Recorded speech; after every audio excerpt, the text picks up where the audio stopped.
কিশোরগঞ্জের শহীদ সৈয়দ নজরুল ইসলাম মেডিকেল কলেজের ল্যাব থেকে উধাও একটি মাইক্রোটোম মেশিন। চলতি মাসে করা অডিটে উঠে এসেছে এই তথ্য। তবে ল্যাবের দায়িত্বে থাকা কর্মকর্তাদের দাবি তাদেরকে মেশিন বুঝিয়ে দেওয়া হয়, যদিও সিসিটিভি ফুটেজে দেখা গেছে মেশিনটি ল্যাবেই ছিল।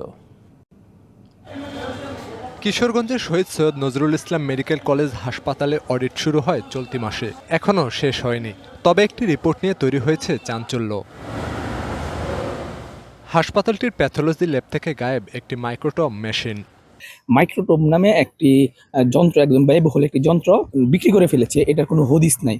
যারা এটার সাথে জড়িত তাদের আইনগতভাবে ব্যবস্থা নেওয়া হোক। ল্যাব ইনচার্জ তানবীর আহমেদের দাবি, তিনি দায়িত্ব নেওয়ার সময় ল্যাবে ওই মেশিনটি ছিল না। স্টোর ইনচার্জ আনিসুর রহমানও বললেন একই কথা।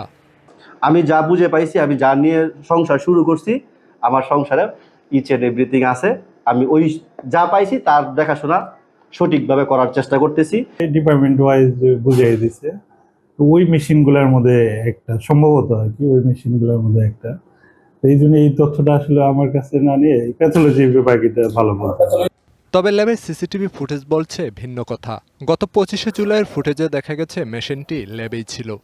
এই মেশিনটাকে তুমি দেখছো? হ্যাঁ আমি দেখছি, আমি বলে আসছিল হ্যাঁ আমি দেখছি, এখানে ছিল। তো ওই যে সচিব আসছিল, সচিব আসার পরে স্টোর করছে আর কি। ইউনিভার্সাল কার্ডিয়াক হসপিটাল, আপনার হৃদয়ের আরো কাছে। মানে একটু এক্সচেঞ্জ করছে, এদিক সেদিক নিচে।